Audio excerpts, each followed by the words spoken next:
Good evening, and welcome to GV Wire's Candidate Forum for the Fresno High Area 5 trustee seat on the Fresno Unified School Board. My name is Nancy Price. I'm the education reporter with GV Wire, and I'll be moderating the forum. The 4 candidates were all invited and all initially agreed to participate in the forum, although only 3 are here with us tonight. They are Russ Allen, retired teacher, Andrew Fabella, a retired firefighter, and Daniel Renteria, a retired parole administrator. The 4th candidate is Andy Levine, a teacher and community organizer. Let's get started.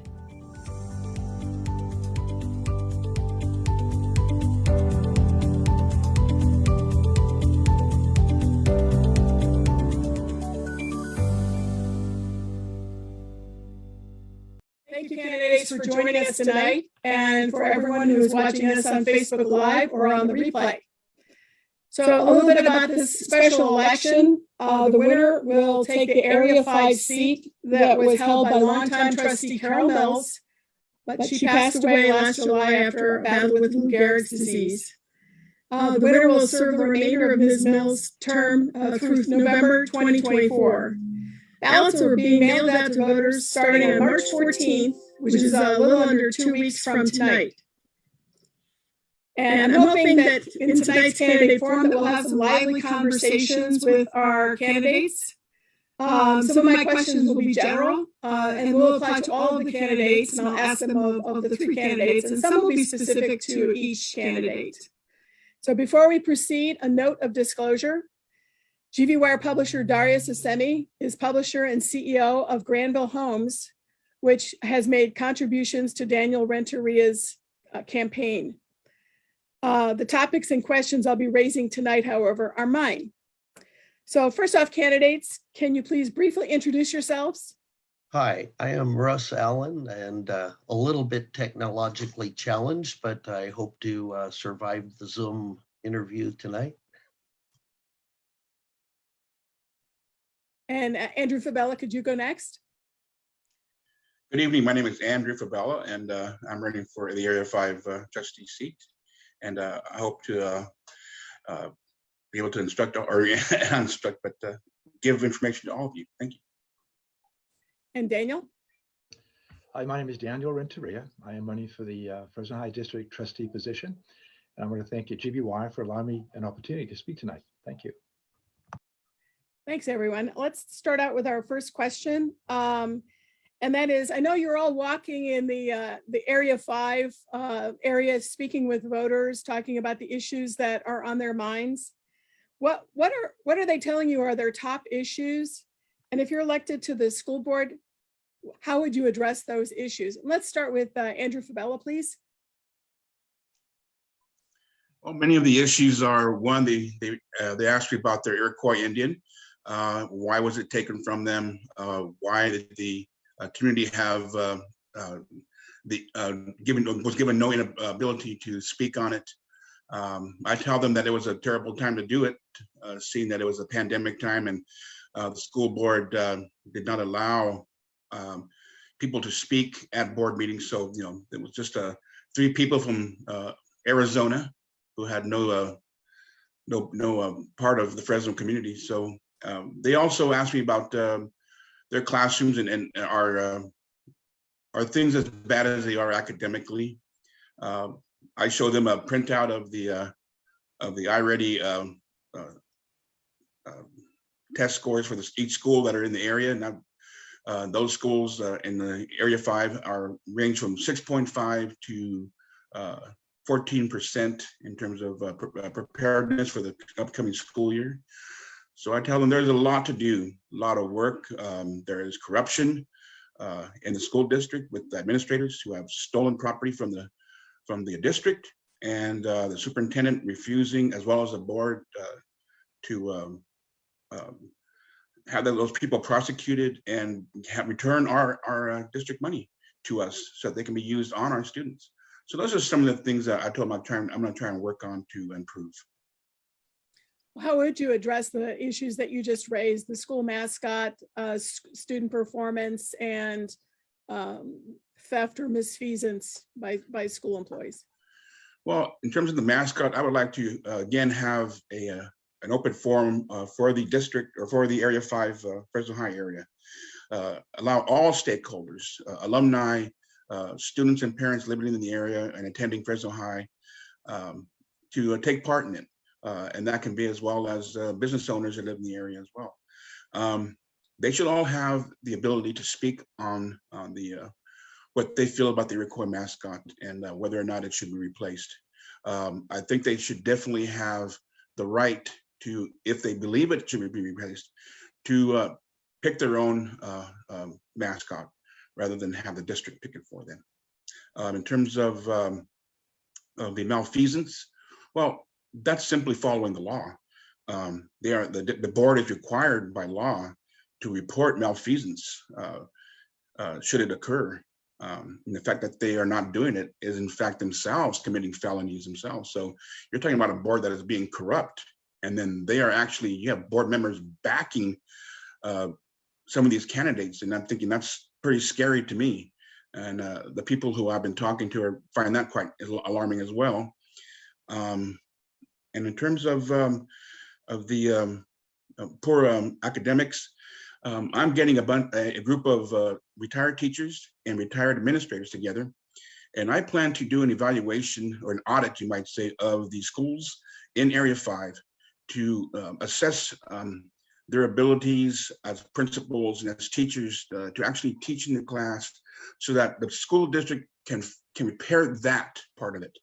And then once we can repair those ends of it, then I can go out into the areas and bring parents back into the schools where they belong and help in their child's education. All right, thank you, Andrew. Daniel, same question to you. What are the voters in Area 5 telling you are their top issues? And if you're elected, how would you address them? Okay, thank you. I do knock on doors every day, and I talk to residents, families, and those living in the Fresno High area. And they're very keenly aware that students are struggling. And they're fully aware that students were struggling before the pandemic. You know, the Fresno Unified School District is the third largest district in California. We should be leading in education, but we're not. We function below the state level. So I think the parents are really concerned about getting their students back on track. And I understand that we have to assist parents, teachers, and students to navigate themselves through the pandemic and get back on track with their the academics. Second of all, what's really come to light lately is the behavior of the boardroom. At the very beginning of our campaign, we've talked about the distractions and the politics in the school in the boardroom. That's one thing we need to remove. We need to remove that behavior. Does no good. It's not helping students to achieve and come forward with their improvement.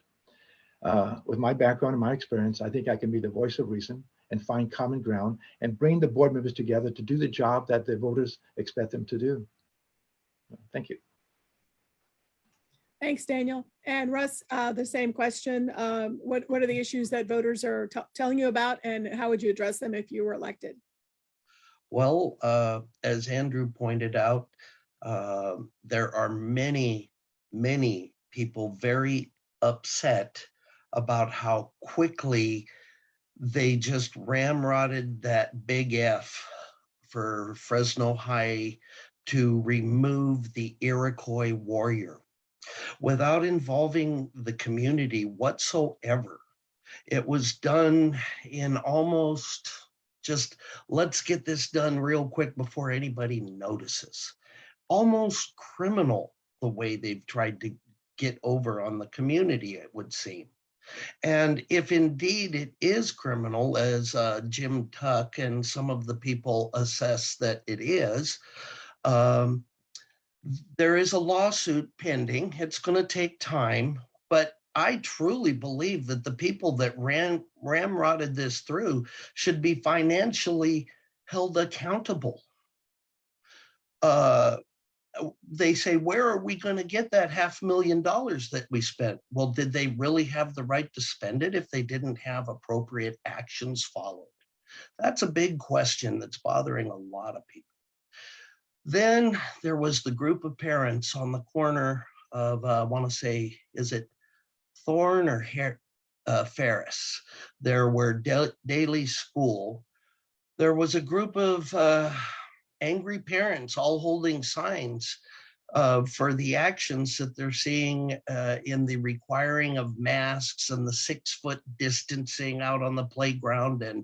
And it almost, one of them had, our children are students, not inmates, as if they're being treated like prisoners and forced to wear these masks.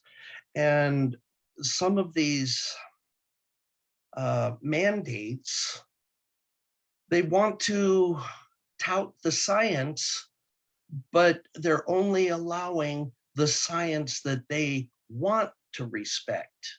They're not looking at the full scientific community and all of the people questioning. And there's over 50 studies out saying that masks cause more problems than they solve. And so, yes, Clovis is taking a step in the right direction by making it optional for the students, for the families, for the teachers. I believe that they should have the freedom to choose for themselves. And if it's just too terrifying for you to go to school where there are the chance of disease, then at that point, we do need to consider homeschooling.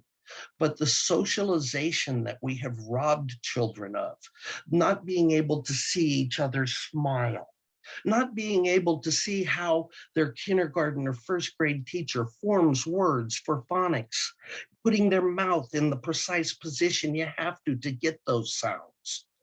These years, right now we have 12th graders that haven't been in a normal school setting since 9th grade. We have kindergarten, first and second graders who have never been in a normal classroom situation. The number one most important thing for their psychological development is the socialization skills developed there. And when you can't even see if someone's smiling when they say it, it almost seems like an attack on our children. I hate to say. But it does bother me quite a bit. Now, there are also a lot of problems in academics, but you know, I keep hearing about people just seeing the failures, and it just kind of disheartens me, having been a math teacher, and I know what our kids are up against, and I know how many kids I got that were completely enumerate when I got them. That's the math equivalent of illiterate. And we would jump them years, but was it enough to say they were at grade level? No. Was it enough that maybe they could balance a checkbook and survive in life? I hope so.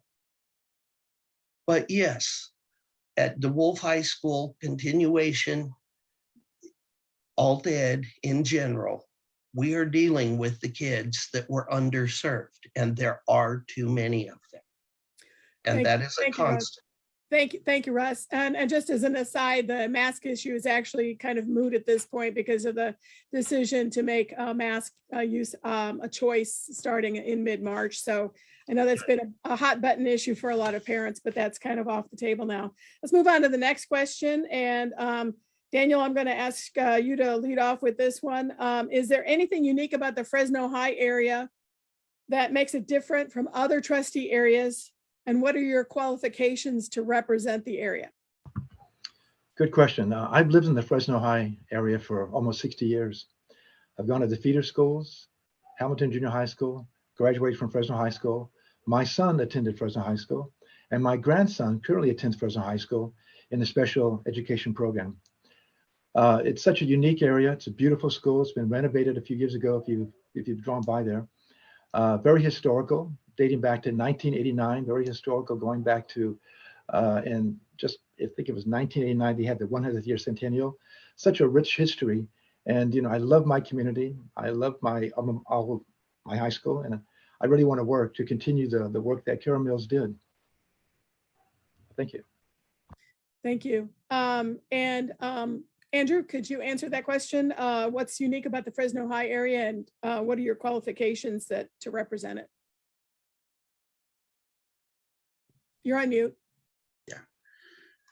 I think the Fresno High area is quite a diverse area, probably the most diverse area in the city of Fresno. But with it comes with various problems. You have much gang problems, a lot of safety issues are going on. There are issues in terms of the lack of bilingual students or bilingual teachers that is inhibiting towards those students who only speak one language other than English. The gang, I mean, I've tried to help in terms of bringing great facilities to the district. I worked with Carol Mills in terms of bringing the brand new CTE buildings to Fresno High, as well as to the Duncan High School CTE buildings there as well. The new elementary school, or the new buildings, classrooms at Slater Elementary were a part of what I fought for Measure X. So I'm trying to help in bringing better conditions in terms of how your kids go to school. They don't have to be in swelter or in any kind of degraded, dilapidated classrooms. We have the money to fix those classrooms. And then I want to give the teachers the resources they need to be able to reach out and engage the students. I don't believe we're helping teachers enough.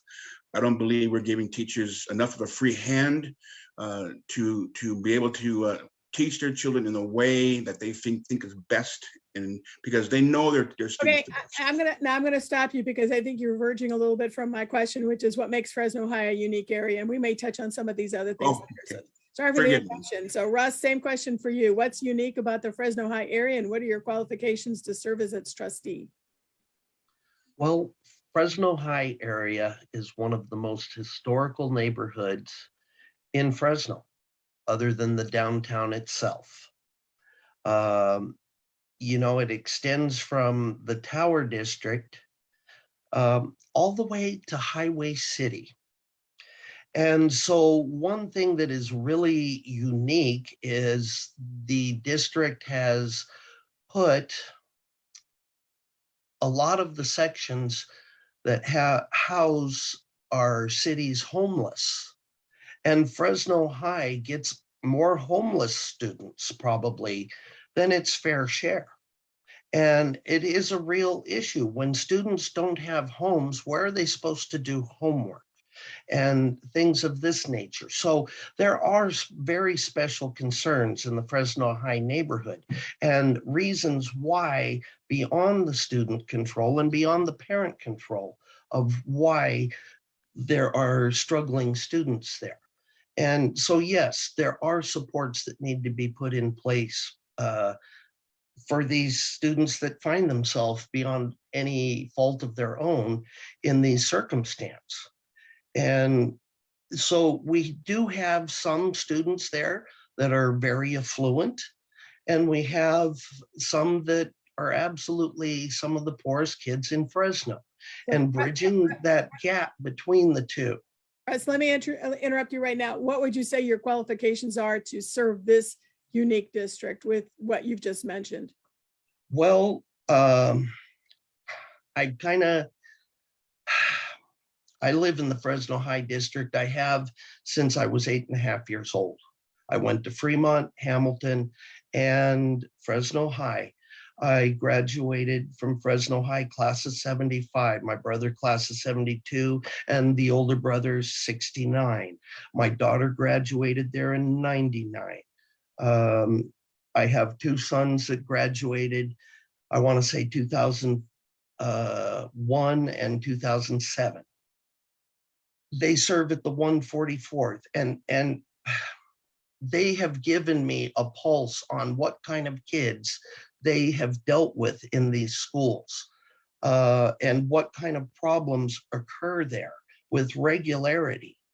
And so I currently have a 6th grade grandson going to Bullard Talent, who I suspect will be at Fresno High in a few years. But Fresno High is near and dear to my heart because I've lived here. I've worked with the poorest kids in the district at Wolf, kids whose parents chose drugs over them. I know what the situations are. And I do know that there are a lot of very positive resources willing to go to bat to try and combat these problems. Sometimes they get told that, oh, your services aren't needed, thank you. Okay, And Russ. I don't understand why, but.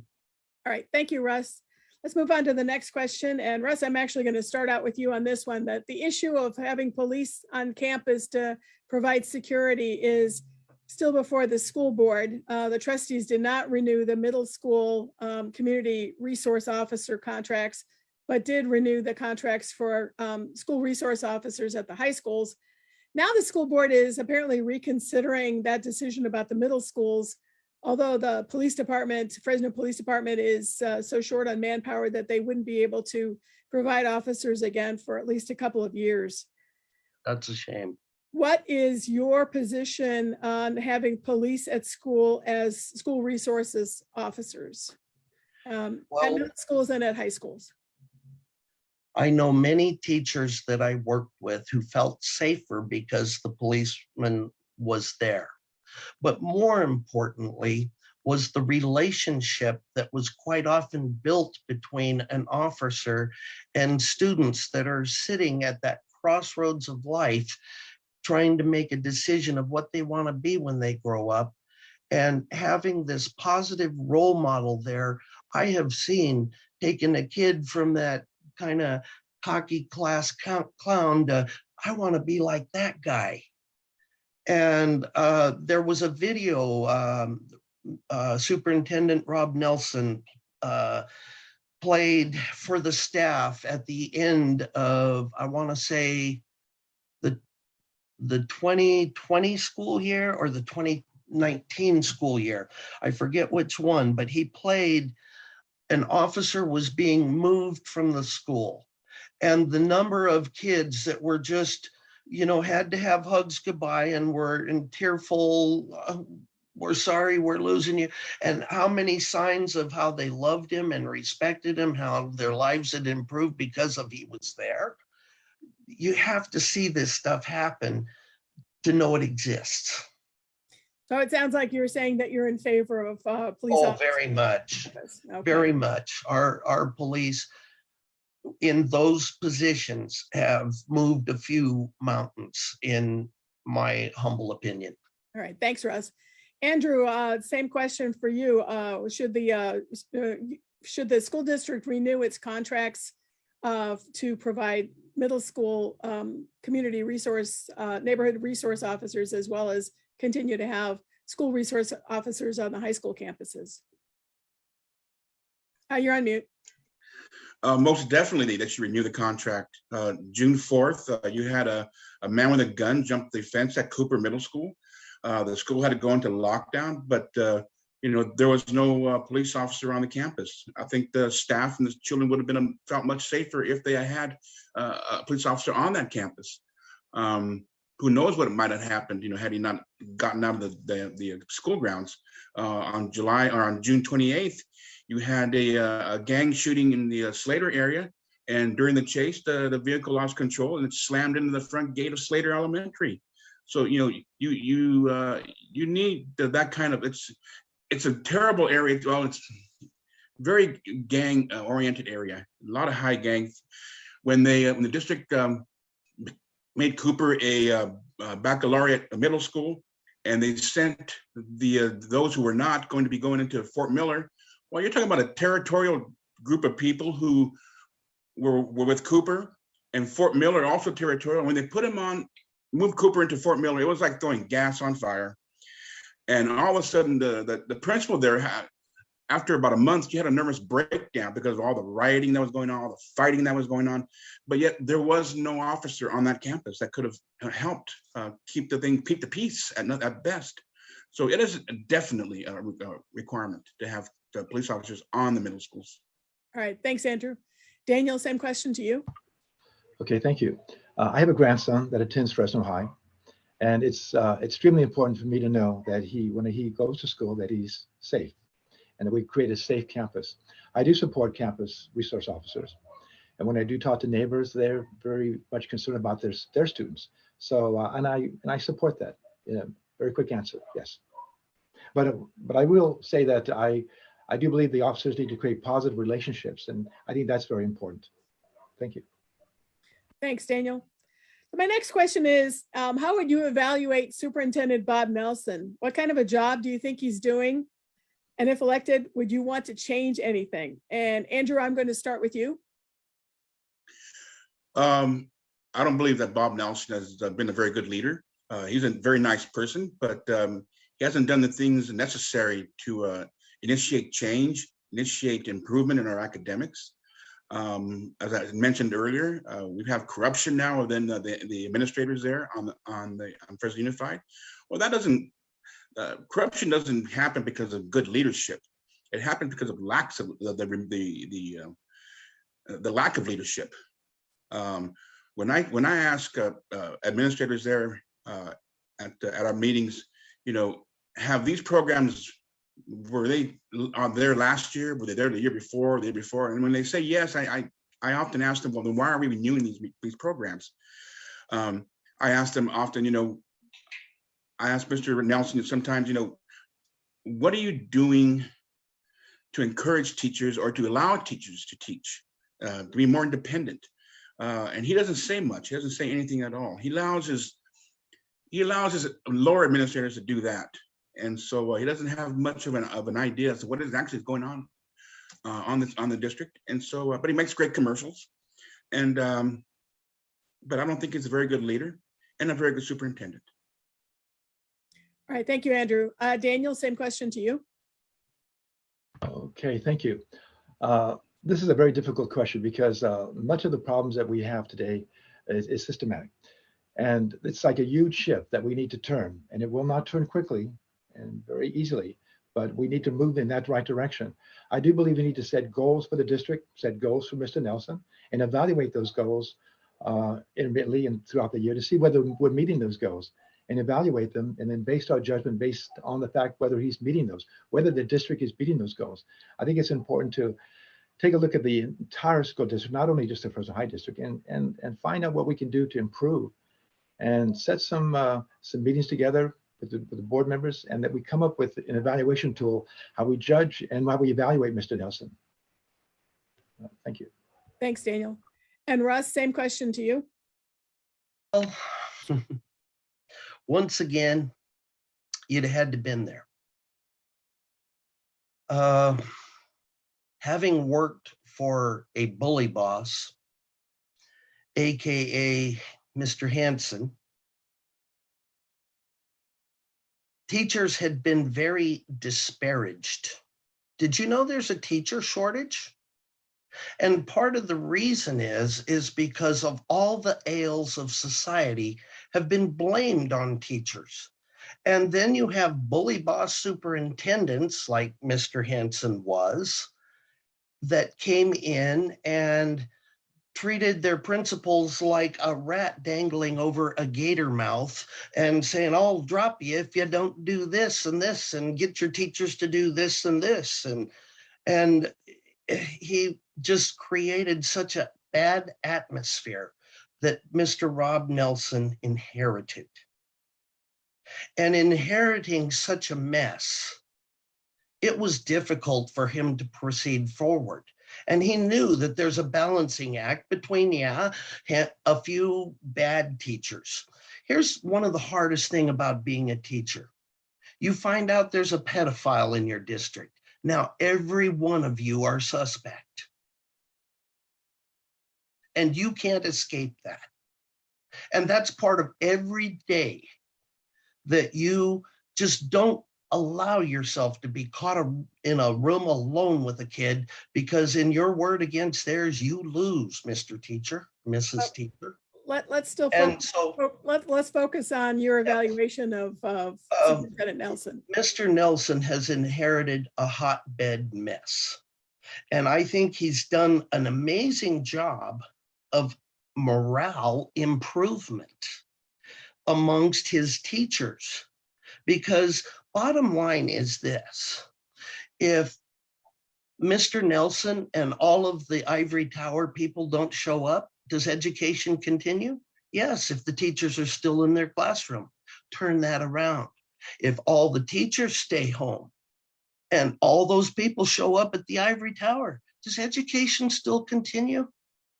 I'm afraid not, because they have no teachers.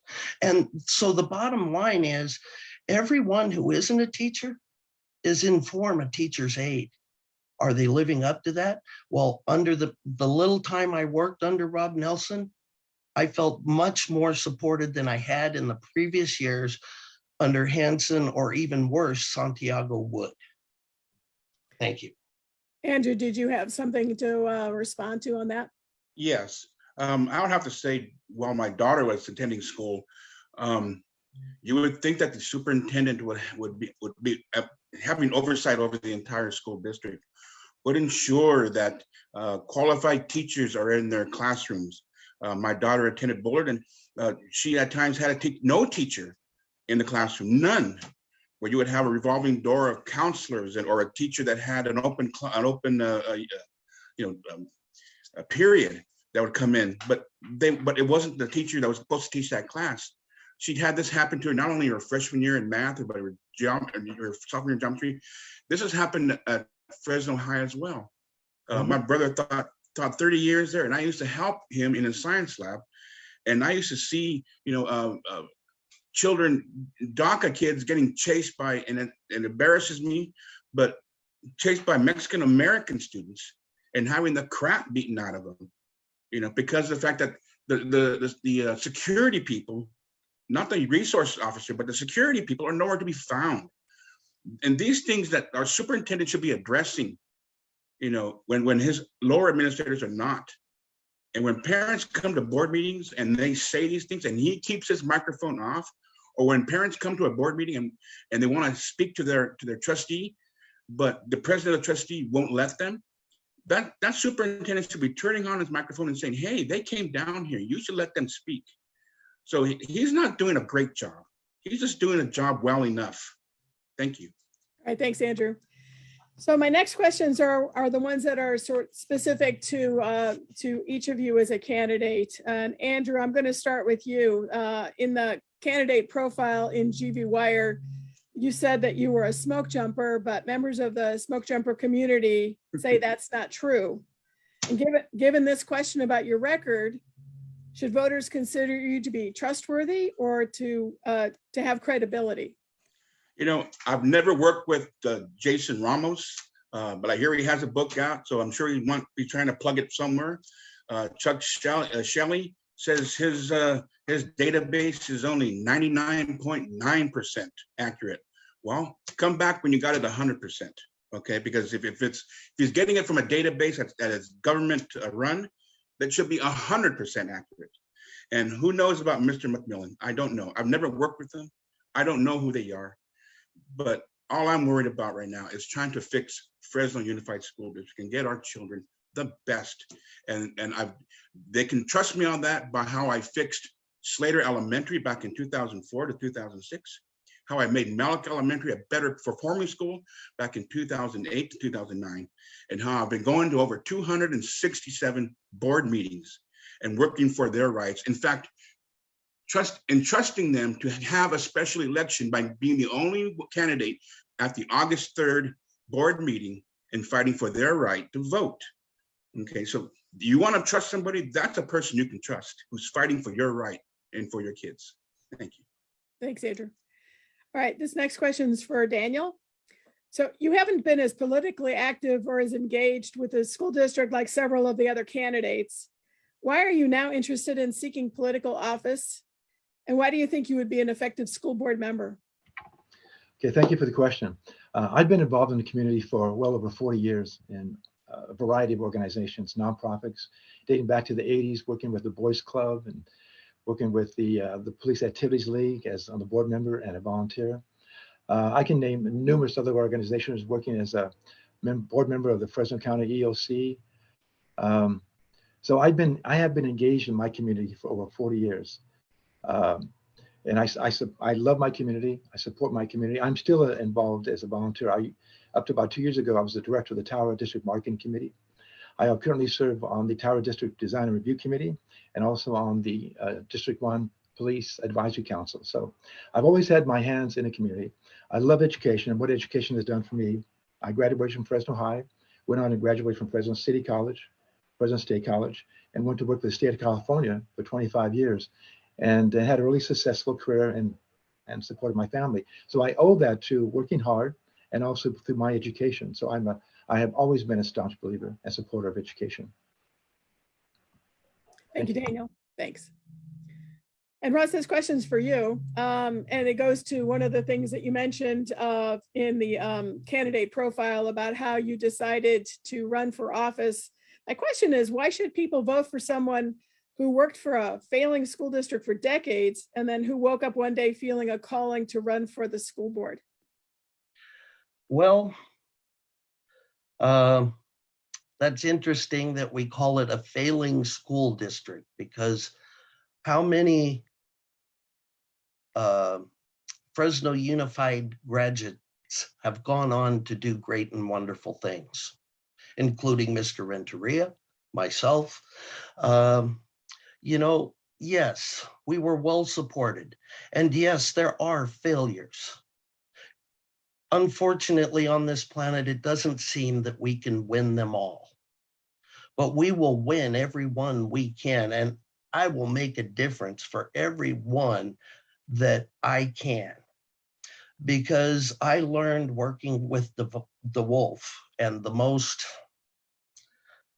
least advantaged, should I say, the most disadvantaged students in the district. It was that one-on-one working with them and showing belief and support in them and giving them a mentor that they came back to tell you how they were doing the next year. They didn't have to. Why did they? Why did my student come back 2 years later to say, Mr. Allen, I wanted to tell you this in front of Mr. Duran, your principal, but I just completed my associate's degree. I'm signing up at Fresno State to become a math teacher just like you were. What? When you realize you've made that difference and that students are currently under attack because of these mandates, and they're going to need some quick catching up. When the average student is 2 to 3 years behind right now, they are going to need some serious resources in the remediation and the catch-up department. And I don't see anything around that other than that.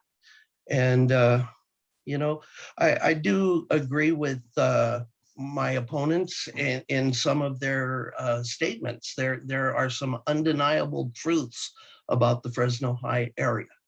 And yes, there are gang issues, but that's because there are people that didn't have better opportunities, and always looking to provide those better opportunities, to provide better choices for individuals who would normally be shoved in a corner. I know about that back table in many teachers' classrooms. I had to go in as the math push-in teacher at Scandinavian to help the ones that the teacher wasn't getting to. So I know what goes on in our district, really I do. I've been there, and I wasn't with blinders on. Thank you, Russ. And then for those who've just joined us, this is GV Wire's candidate forum for the Fresno High Area 5 trustee seat, the special election. Ballots are going out on March 14th, and the deadline to vote is April 12th. So back to our general questions. Student performance is something each one of you has already touched on tonight during the forum in one respect or another. Mayor Dyer spoke last year, and he said the city can't thrive without having a prepared workforce. And by prepared, he means ready for either career or for college. We hear so many stories about employers who's they hire people and then find out that their new workers, they just can't read well enough or do math well enough to be able to do the jobs that they've been hired for. What do you think it will take to turn around the district? And what will you do if you are elected? And Daniel, let's start with you. Okay, thank you. I will say the best investment in any city is investment in education. Fresno High has a very high education graduation rate, 92%. But if you look at the website, look at the studies, you see that the students are not proficient in math or not proficient in reading. So we need to really bring up those scores to get them college ready, get them educated to graduate and pursue higher education. And for those students that are not interested in college, I think we have to create a pathway for vocational training, such as the trades and the apprenticeship programs. So I fully believe that we need to really put our best foot forward, and starting at the lower level. I think what the problem right now is a lot of high school kids get to that level and have difficulty with the 3 R's. So I think we really need to invest and really focus in on the early learners, and get back to the basics of the reading, writing, and the math, and prepare them for the real world. As I said, my first statement was the best investment in any community is through education. And I agree with the mayor. Thank you. And Russ, the same question for you. What do you think it will take to turn around the district, and what would you do if you were elected? Well, a little more assertion of intestinal fortitude. I think there's a concept that has been avoided, and it's called end of year exams. And the whole concept of grade levels, moving on to the next grade because you're too old. What if you haven't learned what you need to? You just timed out. And so they shove you along and you're going to remain forever behind. We need a sidestep program for students who fall behind. And with as many students as that encompasses at this point in time, it's going to be imperative that we get remediation, a sidestep program, and we actually test kids and don't advance them if they do not have the skills to go beyond that level. I would much rather have a kid with a 4th grade reading level at the end of 12th grade than a kindergarten to 1st grade level because they were just passed on and never remediated. And at DeWolf, quite often we'd get kids with kindergarten and 1st grade reading levels, math levels, and we'd get them up to 6th graders, dagnabbit. But did that show anything for our school? No, but did it make a difference for that child? Absolutely. Thanks, Russ. Andrew, same question for you. Well, I think we're going to have to concentrate really on the primary grades, the K through 8, because once you get into high school, the district constantly says, we got these brand new programs, that are wonderful. You'll see them in reading their newspaper, Building Futures, but I never see, well, isn't that wonderful? See? Oh, telemarketer. But I never see any programs listed in their Building Futures magazine, Nancy Coppout, that says, these are the great programs we're going to use and implement that are going to bring a student's academic status upward. You never see that. We always see, we've got the doctor's program, international baccalaureate and so forth, but never any programs that are going to help a student increase their learning ability, increase their reading ability, their mathematics ability. You don't see anything in that. The reason that Slater began to go up academically was that the state academic intervention team told the parents, your child is not going to be promoted to the next grade if they are not at grade level. That was simple. So that if they didn't get to be at grade level at the end of the school year, they were going to stay back. That gave that student great wanting to do the work, other than saying, well, I'm going to be a nuisance in class because I know I'm going to get transferred or passed forward from 4th to 5th, but now, that's the things we have to do. We have to let students know that you're not going to get passed forward. You're not going to get promoted until you actually do your work and until you are at grade level. And I think we need to let the parents know that and make sure our students know that, and to assist our teachers as much as we can in terms of helping them to engage our students better in the future. Thank you. Thanks, Andrew. So that next question, we've already sort of covered a little bit of this ground so far in the forum, and that is the conduct of some of the school board members has come under some scrutiny recently. Trustee Terry Sladek has been under a censure almost the entire time he's been serving on the school board.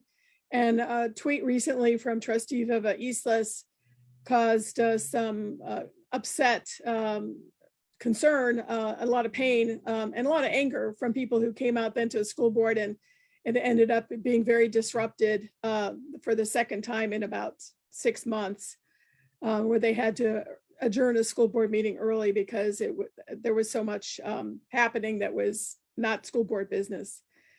I'm going to just ask you to answer this very briefly because you sort of touched on this, but what would your approach be if you were elected? Would you be a flamethrower, a team player, or somewhere in between? And Russ, let's start with you. Well, first and foremost, the lack of professionalism has been appalling. Their failure to adhere to the respectful Roberts rules that should be getting used. I don't think there's anyone right when everybody's wrong. And we just need to insist on getting back to the rules of civility and show each other the respect and patiently wait for a turn. I'm sorry, my pink one announces that I have a guest at the door. Sorry. Let's make all penguins and all phones go on silent if we can. All right, thanks, Russ. Andrew, same question to you. Would you be a flamethrower, a team player, or somewhere in between? Somewhere in between, I guess, in the fact that I would respect both the people of the school board trustees, the administrators, but most importantly, the people that come from the public who come to address the board. Our present president, Jonathan Rosas, has no idea what she's doing. I've been to board meetings, like I said, over 260 of them since 2004. I've never seen this kind of lunacy at a board meeting. And I've seen everywhere from parents getting upset and teachers during the recession in 2005 and so forth, to the FTA president getting thrown out of the building. But nowhere did you have to the next day bring additional armed police to a meeting, and then to have them lined up in the boardroom intimidating people, and then to have the board president say, "Wow, there's 24 people, so instead of having 3 minutes, we're only going to let you speak for 2 minutes," even though there's 2 hours before it's 10 o'clock, which the board meeting can go until 10. So board members that don't really want to be at a board meeting, board trustees that don't want to be there, they want to get home.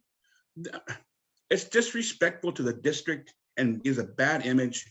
And I think that has to change. Thank you, Andrew. And Daniel, same question to you. Okay, thank you. I mentioned earlier that I've been working in the community on various boards for over 40 years. I'm not a stranger to working with governing boards and bringing people together and finding a common ground. I always believe that we can work in the middle and find what we can all agree on and then move from there. Look at the easy solutions. And the distractions are distracting from what the board is meant to do, and that is to work on student achievement. That is taking the time away from the real work that we need to do. I think we just have to come together as mature adults and have an agreement and follow some rules and regulations and get the job done. To answer the question, I'm someone in the middle who want to be a peacemaker. And I think, I have the experience to do that. I'm looking forward to that. Thank you. Russ. If I could finish my response, yes, I do believe that what he just said, and I tend to be the peacemaker in many situations in my life. I'm that mediary that can talk to both ends. I am a tweener politically. I'm not a far right, I'm not a far left. I'm a middle of the road kind of guy. And I have in many instances had to use those skills to be the intermediary in some kind of hostile situations. And Andrew, I did want to say I don't take offense that you didn't see me there, but do you see the shirt I'm wearing? Educate, not eradicate. And I'm turning around not to disrespect so that you can see I love that it, I man. am wearing the shirt that I wore to the board meeting that they held at Fresno High and a couple others that they had. So I haven't been completely a missing person as was accused, but I don't want to attack you on it because I never because said you were, my friend. I never said you were. I'm just saying that I've been to 267 of them. Okay, that's your pleasure. okay, hold on, time out, Andrew. It's Russ's turn, so let's let him speak, please. Thank you. Well, I just wanted to let him know that I've been a little more, I tend to be reserved and kind of try and stay back until I can make sense out of it. I don't want to speak up prematurely and then find out I was misinformed and need to pull my foot back out of my mouth. And so if I'm staying quiet, I haven't formed an opinion yet, usually is where I'm at on that. All right, thank you, Russ. My next question actually kind of segues from the t-shirt that you just showed. And I think from the comments that I've already heard tonight at the forum, the answer will be pretty obvious already, but I'm going to ask it anyway. And really, I just need a yes or no answer from you.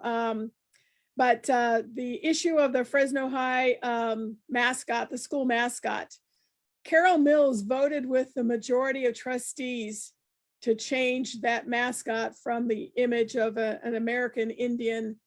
And they ended up selecting, or the students, I guess, voted for the line drawing of Royce Hall and also the letter F. So if you had been on the school board then, how would you have voted and why? I think I already know why, but let's keep our answers short. I'm going to start, Andrew, starting with you. I would have voted to table it until after the pandemic, when we had in-person board meetings, to allow the public their opportunity to voice their opinion. Thanks, Andrew. And Daniel? Thank you. I'm a proud family of 3 generations of Fresno High Warriors. But I will tell you that one of my platforms is to provide a voice for students. So I support the students and their decision to change the mascot, and they actually developed another new mascot. So I support them and the process, the democratic process in changing the mascot. Thank you. And Russ, how would you have voted if you'd been on the school board, and explain why you would have voted the way you are going to explain?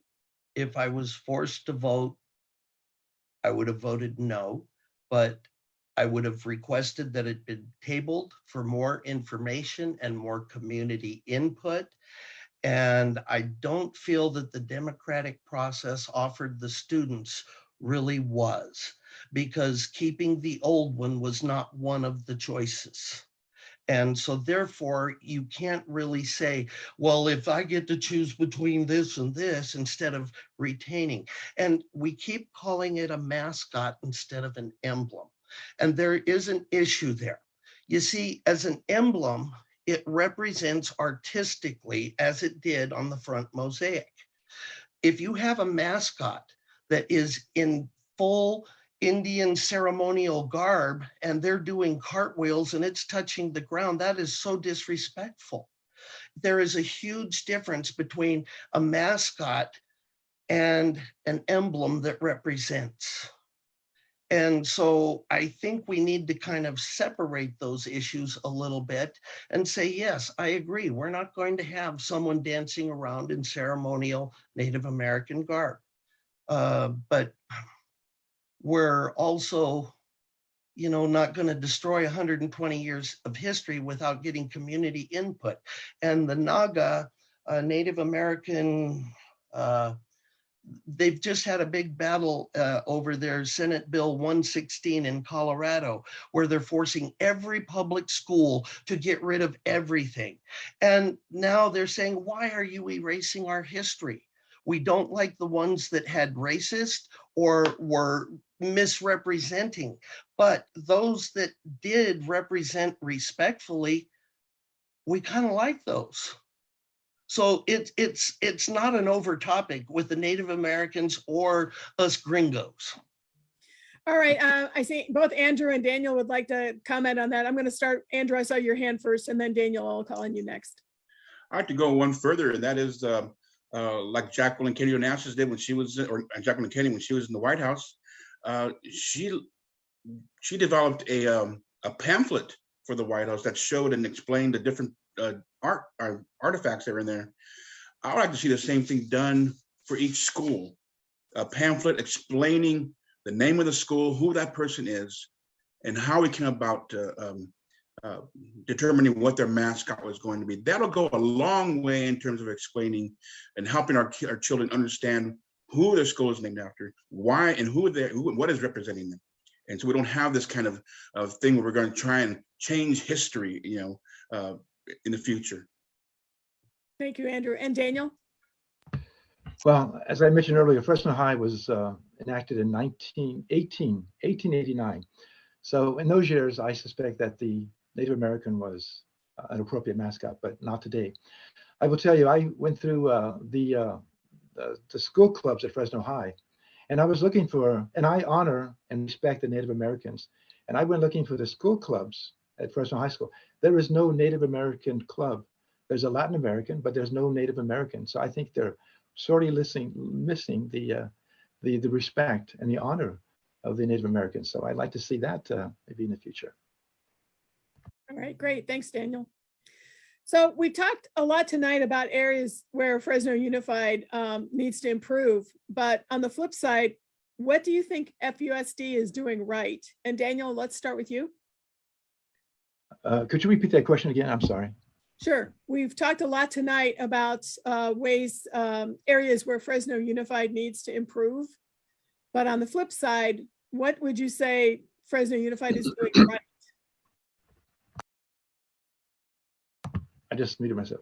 Well, we are receiving $700 million from the feds and the state government over the next 2 or 3 years to be spent.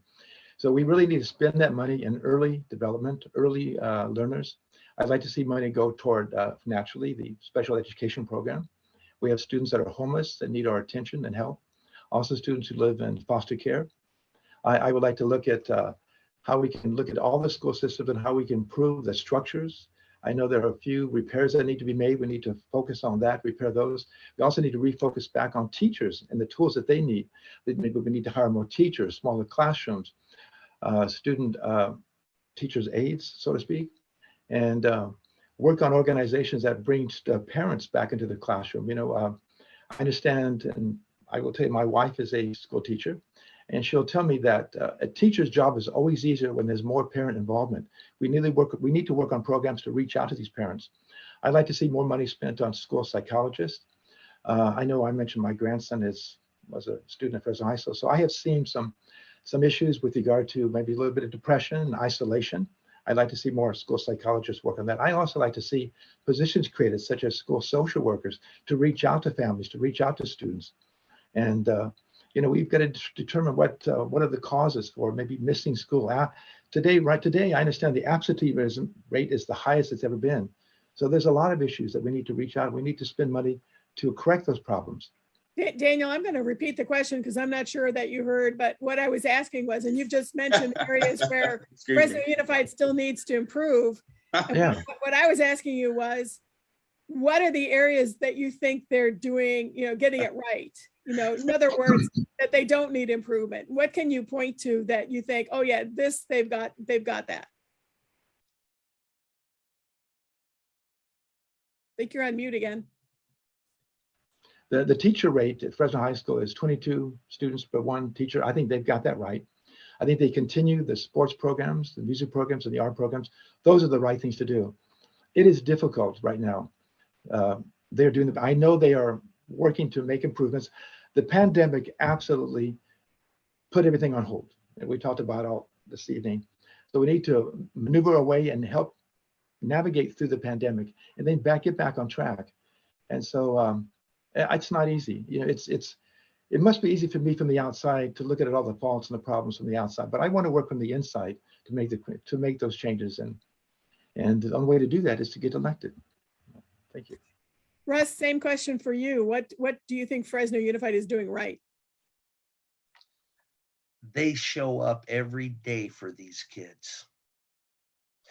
The heart on some of my colleagues, co-teachers, was incredible. Their door was open before school, gave kids a warm place, and gave a adult who cared and would talk to them about what they needed for the day. That just opening your door and being able to communicate with kids. There are so many teachers doing that, and they go unnoticed, but they sure did make a difference. It's like the kid on the beach throwing the starfish back, and the old man said, "You can't make a difference." Well, I made a difference to that one. Every one that we've made a difference to is a success for Fresno Unified. And there are a lot of them. There are a lot of them that have done really well. And, it's kind of like throwing rocks in the fog.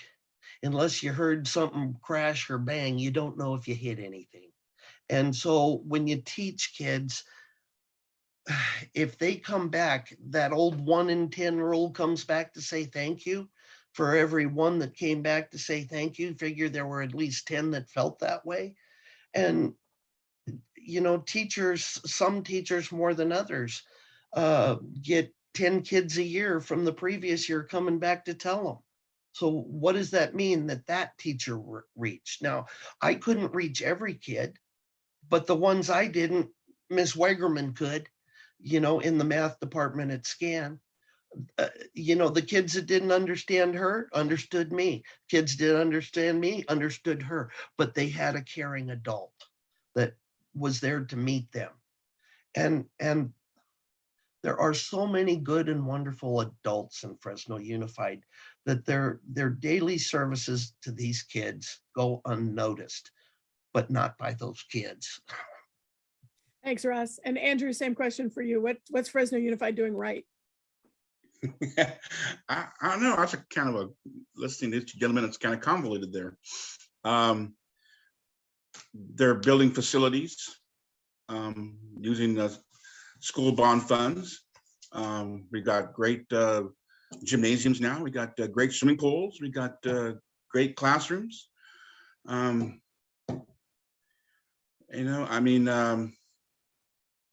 the only thing I can point to is the facilities aspect of it, because it's tough to get rid of that. We got great programs. We got great programs at our schools, at our high schools especially. I visited university, or not, not University High School, but Design Science over on Fresno City campus, and that was an amazing campus. That was an amazing school there in those classrooms. I was looking at the kid, and he asked me a question: "Can you solve this problem?" It was a calculus problem. I was like, "Hang on a second, let me look." And I looked at it, like, calculus. I love calculus. Here we go. He's, "Oh wow, thank you." Be so great that all of our students excel. But we do have great programs. I'll give us that. The only thing. We have great teachers. I'll give them that. There are, like I'm sure Russ has pointed out too, and I've seen those. We have the few bad eggs, and I would like to see FTA take a step in there and say, you know what, we are going to help maintain, good teachers, not just leave it to the FUSD. Right. Although we give great training, and so, but other than that, we got great parents, and I think we have wonderful kids. So that's how we've done great there. Thanks, Andrew. My next question is, what aspect of education will you be most passionate about if you're elected to the school board? And let's start with Russ. As Ben pointed out, the need for vocational education is huge. For so long, we have made every child feel like they have to go to college. If they don't go to college, there's something wrong with them. But quite frankly, I wasn't ready to go to college after my senior year in high school. I needed to have my butt kicked in the School of Hard Knocks. I got my doctorate in the School of Hard Knocks before I went back to college. I was a blue-collar laborer, unemployed numerous times. And after that experience, I knew why I was at college. I knew why I wanted that degree. I knew why I wanted my straight A average. but I wasn't ready right out of high school. Vocational ed would have been great for me. And for many kids, it is that stepping stone that they can decide they want college later. They've got a career. They're ready to work, become tax-paying citizens. And yes, they do need to read well enough in that to be able to fill out a ballot, a job application, and all those other things. So, we're not abandoning the reading, writing, arithmetic, 3 R's, as was said. We're ingraining that into things that students want to learn because they see a value. If they can see that this produces an income, they're more likely to do it than just because some old teacher with foul breath told them to do so. Thanks, Russ. Same question for you, Andrew. What aspect of education will you be most passionate about if you're elected to the school board?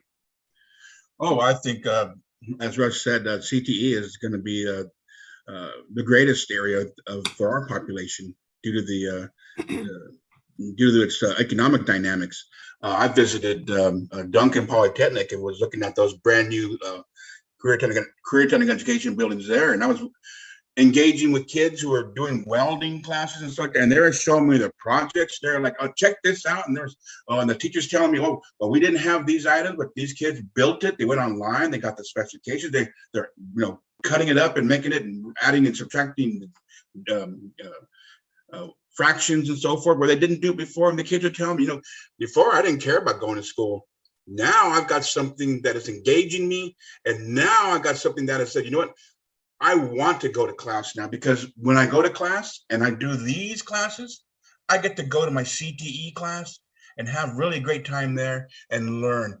And so I think CTE is going to be the carrot for most of our students when they get to high school. But we have to reach them at least in the 6th grade area, so we can say, look, this is what you have to look forward to if you want to be a part of it. So you're going to have to start studying and buckling down. This way, when they get to high school, they won't be so far behind. Thanks, Andrew. And Daniel, same question to you. Okay, thank you. My answer is simple. I never want to lose focus on reading, writing, and math. We really have to focus on those three and prepare our students for high school and then beyond. In the real world, where I worked, we had problems with people being able to read and write a decent paragraph. When I go to the market and I want change from a cashier who's didn't finish high school, it's tough for them to make a change. So we have to really stay focused, I think, on the basics and never lose sight of that, the reading, writing, and math, as we move them along through the grade system, through grammar school and through middle school and through high school. I think we need to stay on focus. Maybe we need to test, reevaluate that, give them remedial training and maybe possibly tutoring. And that's what I think. We just and I agree with the others when it comes to vocational training. I also support those students that are not ready for higher education but want to go into the trades and constructions. I support that idea as well. But even those students need to be focused on the reading and the writing and the math. So that's my basic answer. Thank you. Thanks, Daniel. So there are a lot of concerns have been raised really for years about Fresno Unified's special education programs and whether or not they're adequately meeting the needs of students. How would you rate Fresno Unified special ed program, and would you commit to increasing the funding? And let's start, Andrew, we'll start with you. I don't think the problem with Fresno Unified is so much increasing the funding as it is actually getting the services out to those students who need it in special education. I've had parents come to me numerous times and say, my child's in school here, and I go to my principal, he's supposed to have this, he's autistic and so forth, or he has a speech, has a speech problem, and he's supposed to have a speech therapist, but he's not getting those services. And so I'm going to board meetings and I'm asking those questions, why? Why isn't the principal doing this? Why isn't my special ed administrator doing this? And the worst part about it is the special ed administrator or assistant superintendent for special ed isn't really a special ed professional. So he has no idea what to do when it comes to special education. And so children fall through the cracks. It's as simple as that. when Michael Hansen was there, I spoke to him, and I know many of the people who he hired to be in administration, and the reasons he gave me were not because they were actually professionals and were trained to be in those positions, but rather they were just going to do what he wanted them to do, and that was going to be the end of it. And because those jobs were so lavish, they were not going to say no to him. So that has hurt Fresno Unified, especially in special education. And then during the time when Michael Hansen was there, they cut back on special education funding, and Bob Nelson has done nothing to reinstitute those funds. And now they've got ESSER, but still they're not going towards special ed. So there's a problem there too. So just as a point of information, though, the district did hire Tangi Pinero away from the Fresno County Office of Education, the Superintendent of Schools office, to step in to oversee special education at Fresno Unified. And I believe she's seen as fairly experienced and you bet. And a very good hire, so that it might be a sign of some improvement in the future. Because Brian Beck was not. Okay, so same question though for Daniel. How would you rate Fresno Unified Special Ed Program? And I think you have kind of a personal interest in this, you've told me. And I do. And my grandson had numerous issues going through a variety of schools. And it's sad to say that almost on a daily basis, I would have to pick him up from school, take time out of my day to pick him up from school because of some behaviors. Schools were not prepared to deal with him. And I think the problem was they were not fully staffed to evaluate him, to determine what his behavior was. And I know they just hired recently some new psychologists, and that's so important right now. That it starts with evaluating students and getting the proper treatment and care. So at this point, I will say I'm very proud of my grandson at Fresno High School. He's in an excellent program. So I have to say that before I was totally dismayed at the system, but I think I have confidence now that the school system is now identifying and recognizing the needs for special education. But clearly there's a need to really pursue that further. So thank you. Thanks, Daniel. And Russ, how would you rate Fresno Unified Special Education Program, and would you increase funding to it? Well, obviously, due to inflation, funding will have to be increased to just provide the same service we have been providing. Mathematically, that's just a fact. We will have to increase funding accordingly. But do we want to just throw money at problems without an accountancy and making sure that the money is being used effectively for the right purposes? Yes, there are very many challenges in the special ed, especially in the emotional needs group. There are just so many problems. One of my friends used to substitute at a school called Phoenix, and it was a good day when he didn't have a chair or a desk thrown at him. And so, it's easy to bag on the teachers, but in some of these areas, they are given such challenges. I mean, how many of you could handle one of these kids looking up and spitting right in your face and not be tempted to take their head off? Because it happens. And my friend who it happened to, I have to say, earned my respect. He trembled for a minute and then he quietly wiped it off. And he became best friends with the kid that spat on him. And the kid was begging him to just hit him and fight. And had he done it, the kid would have won. But the amount of control by some of these teachers and the amount of love that they can show these kids, it's amazing. Adicott Center, go there, see what they do.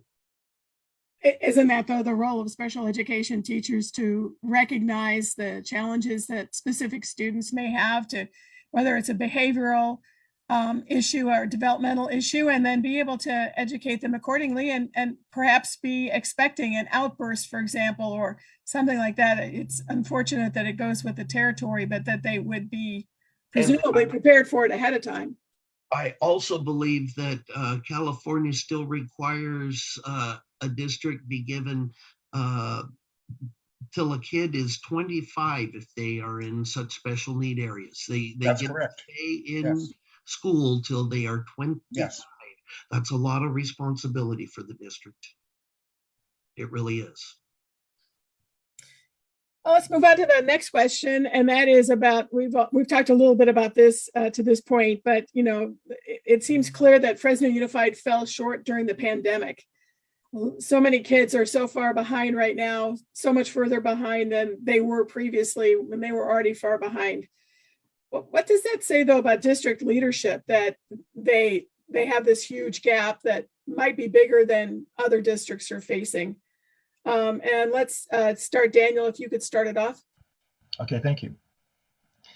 Well, the district provided about a 33-page protocol and regulations of what to do during the pandemic. And it was just too complex, too convoluted. I'm not even sure whether the staff was able to read that. What I had heard from the teachers is that there was some inconsistency, no transparency. On a day-to-day basis, the policies would change and the protocols would change. So I think what we needed to do is, at a district, we needed to be consistent with how we dealt with the pandemic. And I think we fell down in many areas.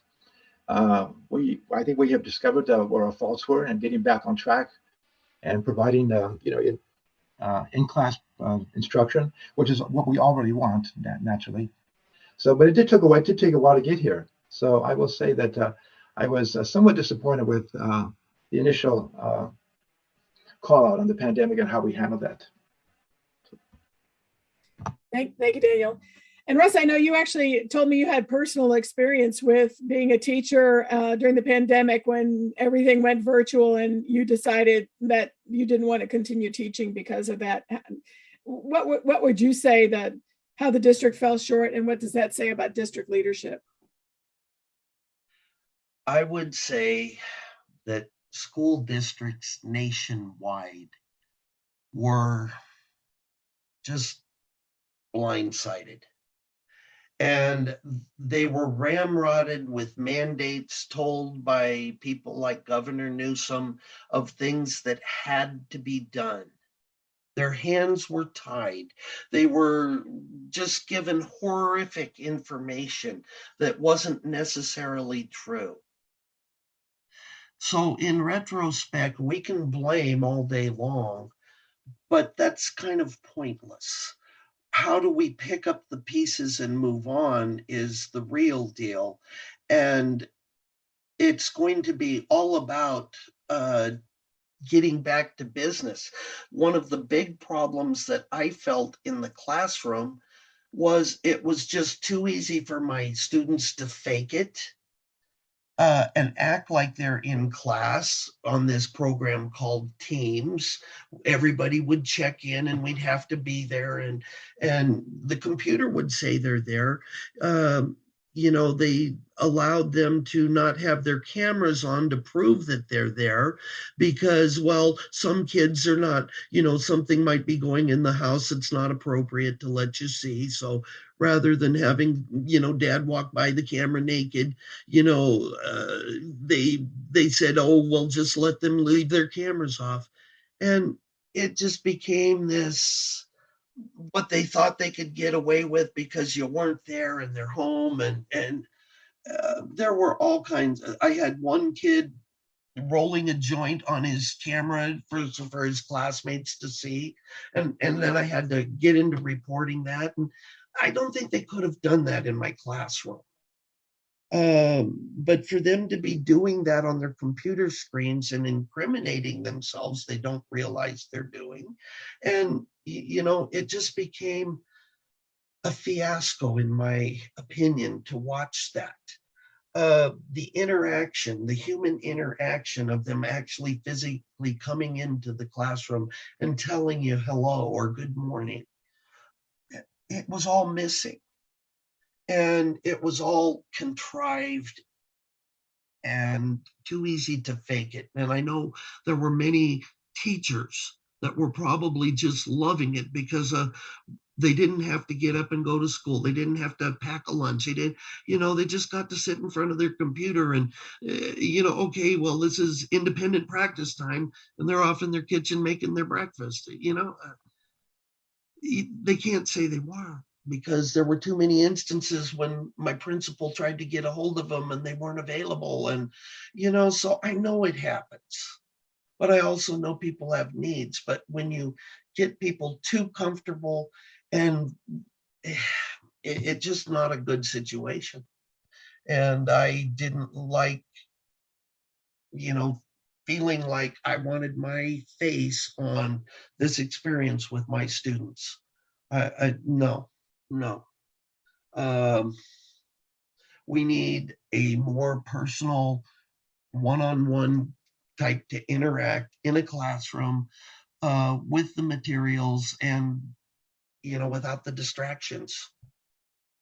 Because kids would be on their screen and you could tell they were playing a game. Their eyes are going like this and they're smiling way too much for the subject you're on. You could tell they were playing a game on the same screen that they were supposedly engaged in your class. So what should they have done to make sure that the kids, should they have said, okay, you have to have your camera on, and if we see you playing a game that, we're calling your parents? I mean, what's the solution to that? True parent interaction, parental support is key. The parents who would come in and take a look to see what was on their kid's screen, you called the parent and they'd go look, yeah, he's playing a game.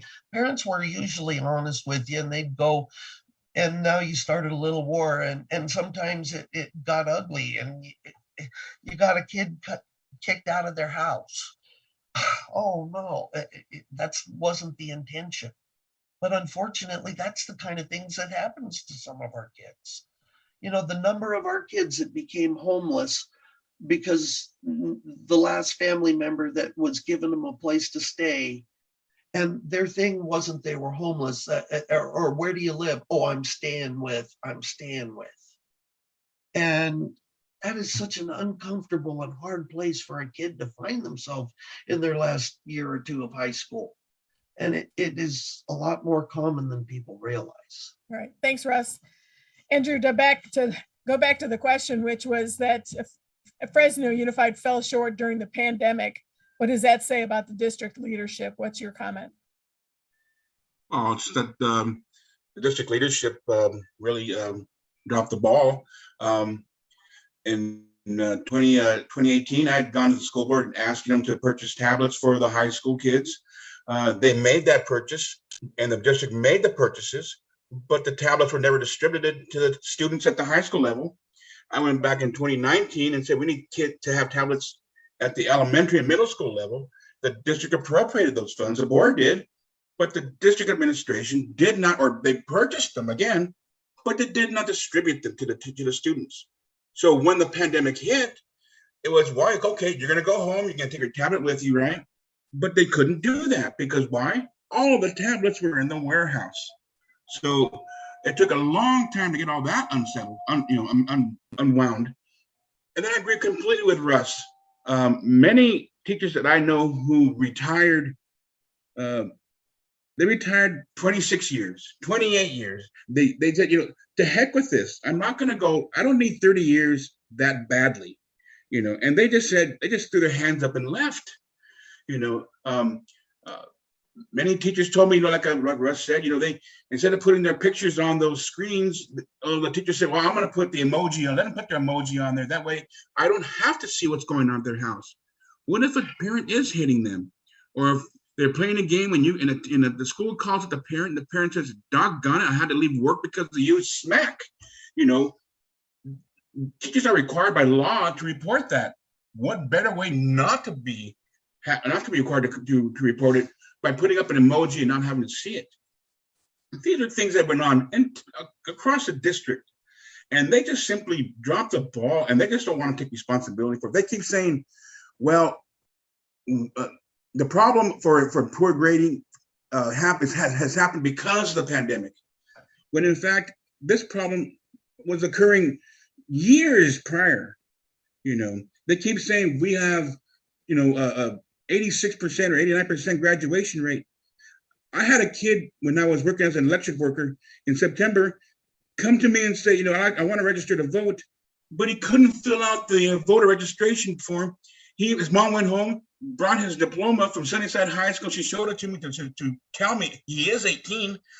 And I'm like, I'm not saying you're not 18, but you graduated from Sunnyside High School and you're functionally illiterate? That's insane. But the district says we have an 86% graduation rate and we're proud of it.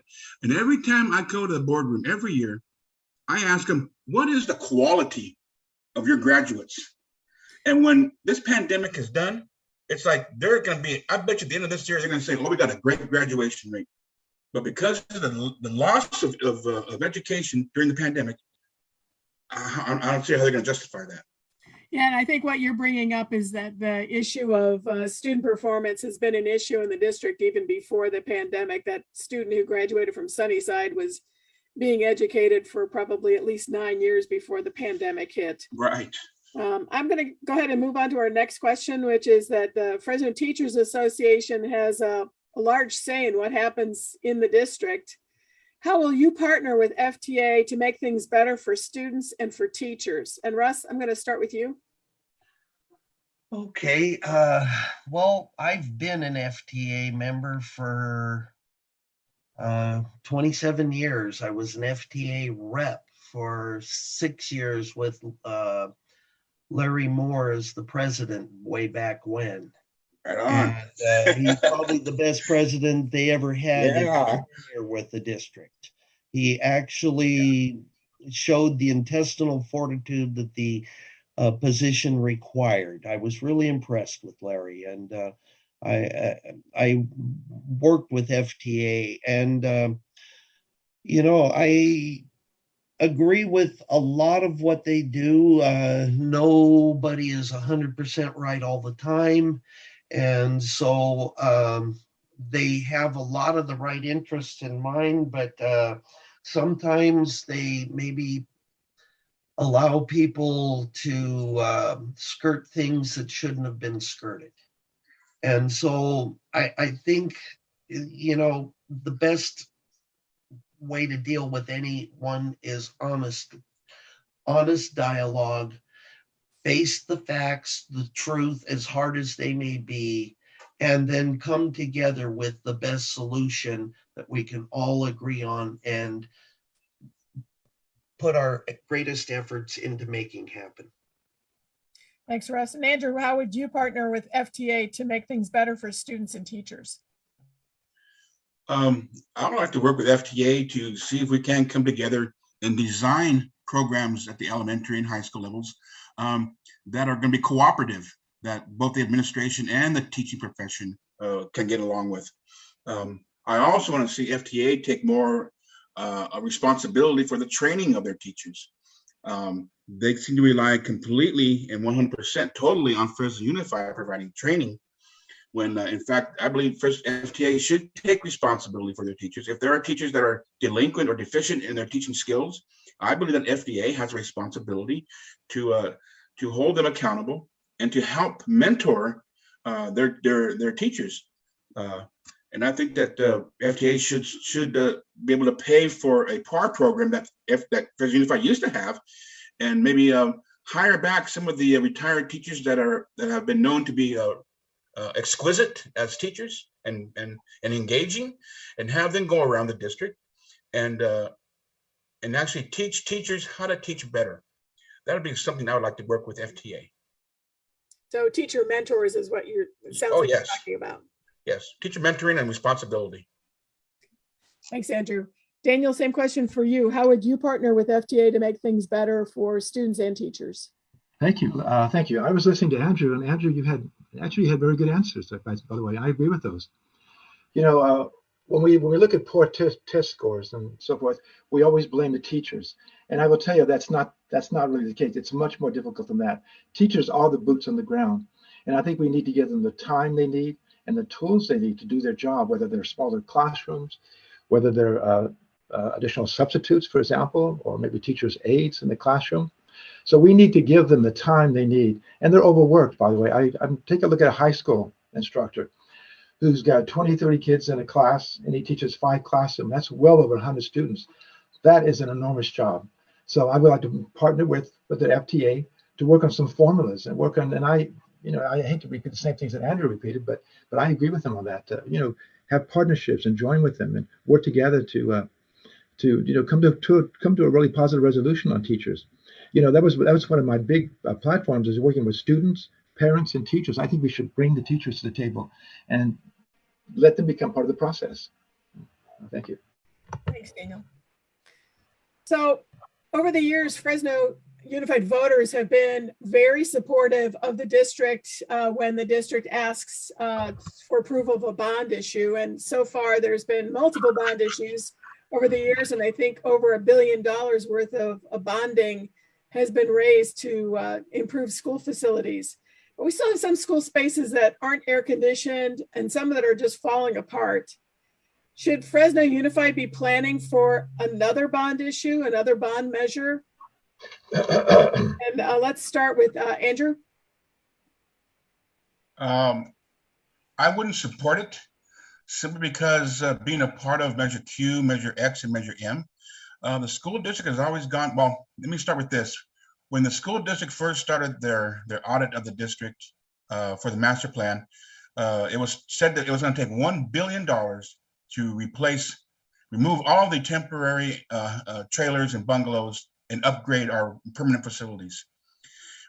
In November, Karen Temple stated that it's by the end of Measure M, we would have spent $1.8 billion on facilities.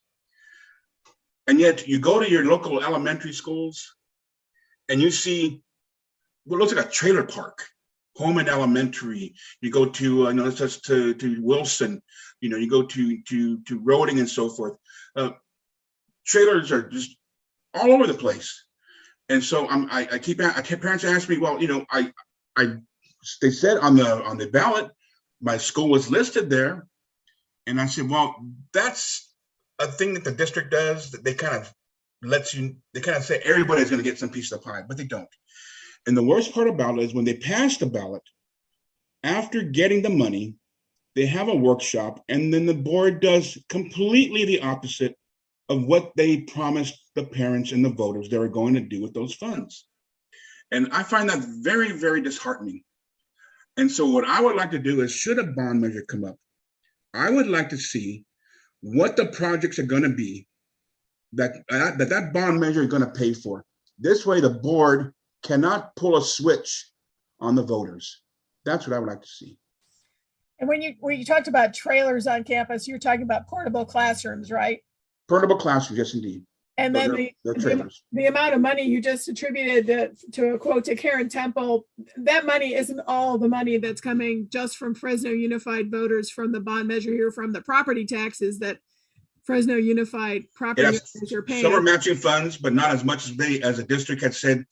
If the district had kept its promise or had told us honestly, they said that we were going to get matching funds for every dollar that we got. So that means that we would have humongous, we'd have over $2 billion in terms of school bond funds, but that never came to be. So now we're going to have to go back to the public again and say, you know what? Yeah, we do get some matching funds. I think this last one, Measure Q, we got 50 million. I think in Measure X, it was only 100 million, but it's not as much as they say it's going to be. So, but it's always that carrot that they put in front of you that deceives the people. So I want to see the projects first laid out so that parents know when they vote on it. Thanks, Andrew. And obviously the money we're talking about that comes from the state, that there's a lot of other school districts that are also in contention to get a portion of it. And in some cases, some of those facilities dollars, they can't be spent any old way. They have to be spent for specific projects that are specific to whatever the state funding source is. So air conditioning, for example, we might need a lot of that here, but that might not be something that the state is willing to finance. And so, Daniel, same question to you. With all the money that's been spent, but there's still a lot of needs in the district, should the district be preparing for another bond measure? Well, I wish to support financing the school system. What I do believe in, though, is oversight, and I do believe in prioritizing what the needs are. We have some schools and some districts that need a lot of repair and so forth. We need to really focus on the priorities and what we need to fix. And we also need to manage our money with oversight.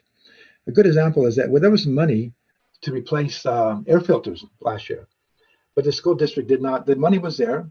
It was approved to do that, and they did not do that. That's a good example of not spending the money. That the money was there. So who's to blame for that? We need to find some. We need to find a way to oversight our spending. And yes, but to answer your question, yes, I do believe in spending more money, but it has to be, accountable. I believe in accountable. I talked earlier about that. I was good.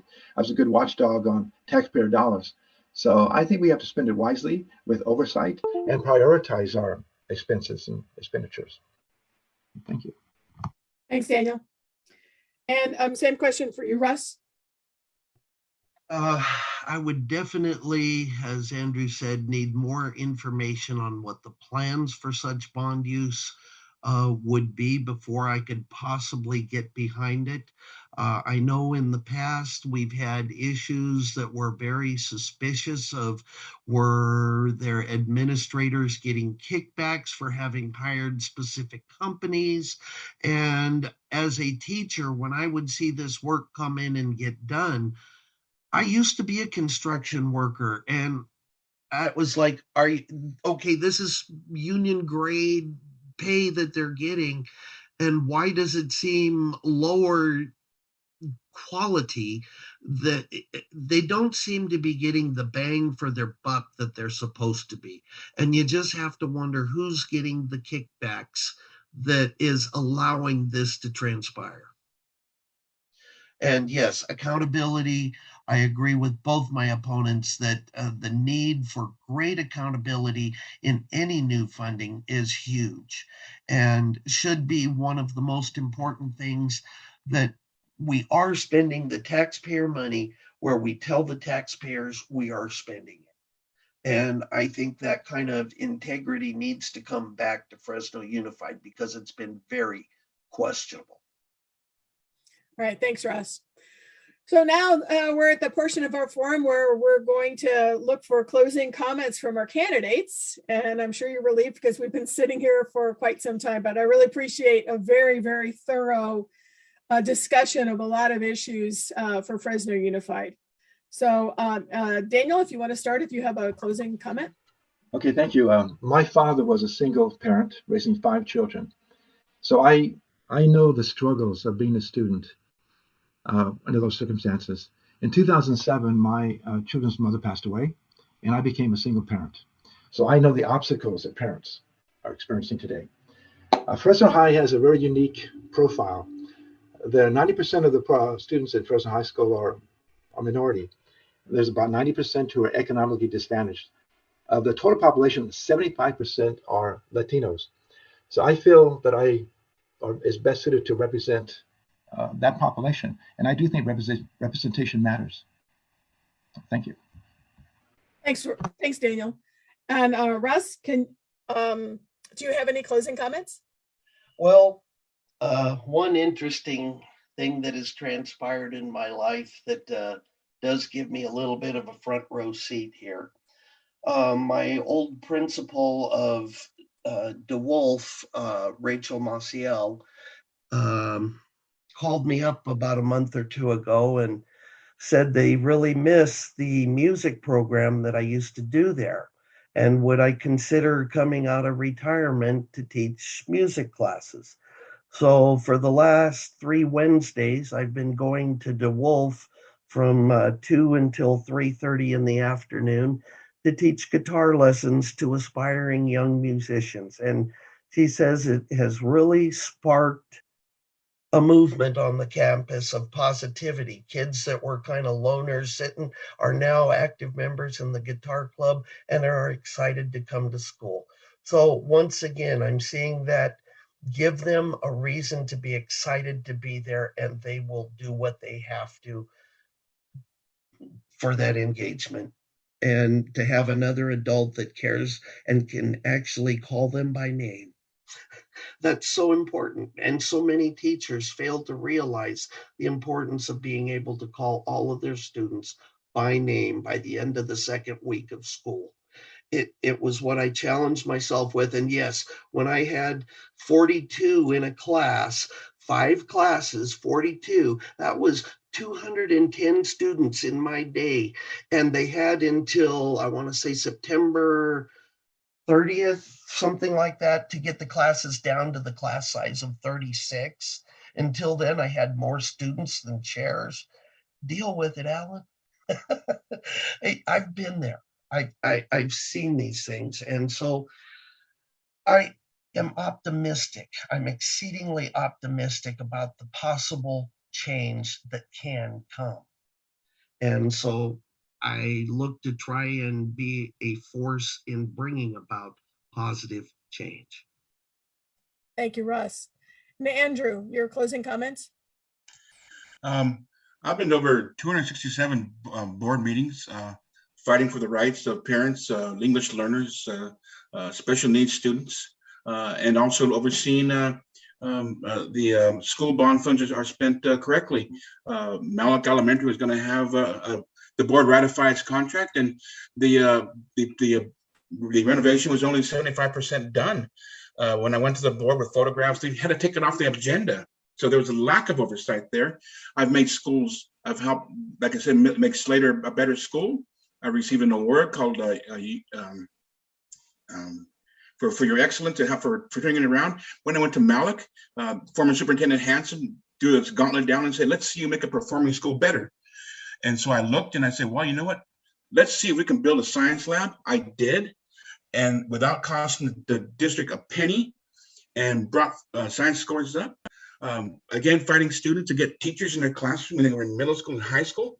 So I believe if you want someone who's going to stand up for you and fight for your rights as parents, I'm the guy for you. I've proven it in the past. Thank you very much, Andrew. And this will conclude GV Wire's candidate forum for the special election of the April 12th election for the Fresno High area trustee seat. The ballots, once again, will start going out on March 14th. So that's a little bit less than 2 weeks from now. And the election will conclude on April 12th. Thanks to everybody for participating. Thanks for those who watched us live or will watch us on replay. And good night. And don't forget to vote. Thank you, Nancy. Thank you. Thank you, Nancy.